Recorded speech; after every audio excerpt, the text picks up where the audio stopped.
मैं आपको चौथ विनायक की कहानी सुनाने जा रही हूँ। चौथ विनायक को गणेश चतुर्थी भी कहते हैं, इसलिए इसमें सबसे पहले हमें गणेश जी की कहानी सुनानी आवश्यक है। अब मैं आपको पहले गणेश जी की कहानी सुना रही हूँ। एक छोटा सा लड़का था, वो अपनी माँ से लड़ाई करके और गणेश जी को याद करता हुआ जंगल में जा रहा था। रास्ते में गणेश जी मिल गए। गणेश जी ने पूछा कि छोरा कहाँ जा रहा है। लड़के ने कहा कि मैं गणेश जी के पास जा रहा हूँ। गणेश जी ने सोचा कि ये लड़का मेरा नाम लेता हुआ जा रहा है, अगर इसको कुछ हो गया तो मेरा नाम खराब हो जाएगा, फिर मुझे कौन पूछेगा। तो गणेश जी भी बालक का रूप धरकर उस लड़के के पीछे पीछे चल दिए। और जब लड़का जंगल में पहुंचा तो लड़के से पूछा कि तू कहाँ जा रहा है। उन लड़के ने कहा कि मैं विनायक जी से मिलने जा रहा हूँ। गणेश जी बोले कि मैं ही विनायक हूँ। लड़का बोला कि मैं कैसे मानूँ कि तुम विनायक हो। विनायक जी बोले कि तू कुछ भी मांग ले। लड़का बोला कि मैं क्या मांगूँ। विनायक जी ने कहा तू जो मांगे सो ही मांग ले, पर शर्त यह है कि एक बार ही मांगना है। कि ठीक है। लड़का मांगने लगा। पलंग निवार का पोंछा गजराज को, दाल भात गेहूं के फुलके, ऊपर से मुट्ठी खांड की और पुरसनवाड़ी ऐसी हो जाने फूल गुलाब की।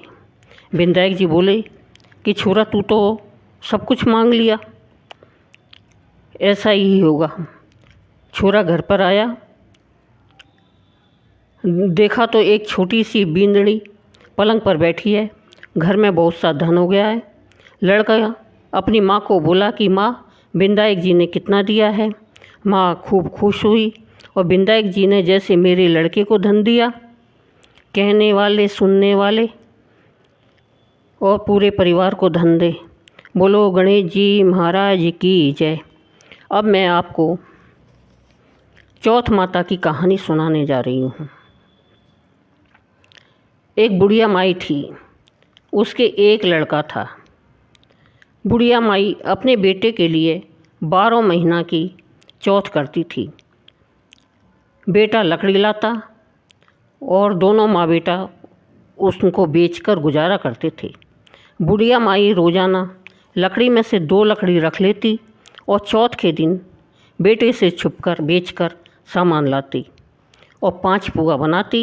1 पुआ गणेश जी को, 1 चौथ माता के चढ़ाती, 1 ब्राह्मण को देती और 1 आप खाती, 1 बेटे को खिलाती थी। एक दिन चौथ माता के दिन बेटा अपनी पड़ोसन के घर गया और वो पड़ोसन पुआ बना रही थी। जब उसने पूछा कि आज क्या है जो तुम पुए बना रही हो, तब वो पड़ोसन बोली मैंने तो आज ही पुए बनाए हैं, पर तेरी माँ तो 12 चौथों को पुए बनाती है। उसने जाकर माँ से पूछा माँ तुम हर महीने पुआ बनाती हो, मैं अपनी इतनी मेहनत से कमाता हूँ। बुढ़िया माई बोली मैं तो चौथ माता का व्रत करती हूँ। वो बोला कि या तो तू मुझे रख ले या तेरी चौथ माता को ही रख ले।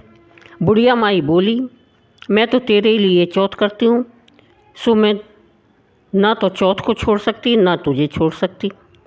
लेकिन बेटा घर से निकल गया। बुढ़िया माई बोली कि तू जा रहा है तो मेरे हाथ में से ये आँखें ले जा और संकट आए तो तू वहीं पे पूर देना।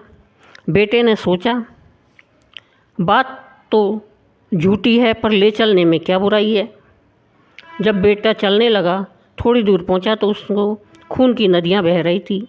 कहीं से भी रास्ता नहीं मिला, तो वे आँखें उनको पूर के बोला कि चौथ माता अगर तू सच्ची है तो रास्ता हो जाए। और उसको झट रास्ता मिल गया। आगे गया तो घनघोर अंधेरा और उजाड़ फैल रहा था। उसने मन में सोचा कि मुझे शेर वगैरह खा जाएंगे, तो आँखें पूर कर बोला चौथ माता मुझे रास्ता मिल जाए। तो उसको जल्दी से रास्ता मिल गया। आगे चला तो जाते जाते एक राजा की नगरी में पहुंचा। वो राजा एक आदमी की बलि देता था अपने हाव को पकाने के लिए। एक बुढ़िया माई के पास गया। बुढ़िया माई रोती जा रही थी और पुए बनाती जा रही थी। वो बोला कि मैया तू क्यों रो रही है? वह बुढ़िया बोली, मेरे तो एक ही बेटा है जिसकी कल बलि राजा दे देगा, उसी के लिए पुए बना रही हूँ। तो वो लड़का बोला, अपने बेटे के बदले तू पुए मुझे खिला दे और मैं राजा की बलि चढ़ने के लिए चला जाऊँगा। माई ने उसे पुए खिला दिए। अब राजा का संदेशा आया तो माई ने सोचा कि दूसरे को बेटे को कैसे भेज दूँ, पर शोर सुनकर उसकी आंखें खुल गई। वो राजा के आदमियों के साथ चला गया। उन सब ने मिलकर उसे हाव में चुन दिया तो वह आँखें पूर कर हाव में बैठ गया। 3 दिन में ही हाव पक गया। हाव के पास बच्चे खेल रहे थे तो उसमें से आवाज़ आई। बच्चों ने राजा को जाकर कहा कि आपका हाव तो पक गया है। राजा ने सोचा कि हाव तो 8 दिन में पकता है, आज 3 दिन में ही कैसे पक गया। जाकर देखा तो सोने चांदी के कलश हो गए। अंदर से आवाज़ आई, धीरे से खोलना।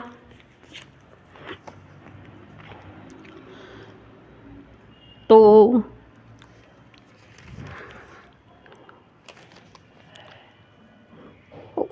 अंदर आदमी है। राजा के आदमी डर गए कि अंदर कौन सा भूत दैत्य आ गया है। जब वो बोला, मैं तो वही आदमी हूँ जिसने तुमने चुना था, देखो तो अंदर हरे भरे ज्वारे उग रहे हैं। राजा के पास गए। राजा ने पूछा, तू कैसे बच गया? वो तो बोला कि मेरी माँ ने चौथ का व्रत करती थी, जब मैं रवाना हुआ तो मेरी माँ ने मुझे आंखें दिए, सो मैं वही आंखें पूर कर बैठ गया, जिससे बच गया मैं। राजा बोला, एक घोड़े पर तू बैठ जा, तेरे सांकलबंदी रहेगी, और जो खुलकर मेरे बंध जाएगी तो मैं चौथ माता को सच्ची मानूंगा। तो वो आंखें पूर कर बोला, चौथ माता अब तू ही लाज रखना। तो झट सांकल खुलकर राजा के बंध गई। राजा ने अपनी बेटी की शादी उसके साथ कर दी और खूब धन देकर विदा किया। पड़ोसन बोली, माई तेरे बेटे बहू आ गए हैं। छत पर चढ़कर देखा तो सचमुच में बेटे बहू आ रहे थे। हे चौथ माता, जैसे तू उस बुढ़िया माई और उसके बेटे को टूटी, वैसे सबको टूटना। कहता को सुनता को, हुकारा भरता को और सब परिवार को टूटना।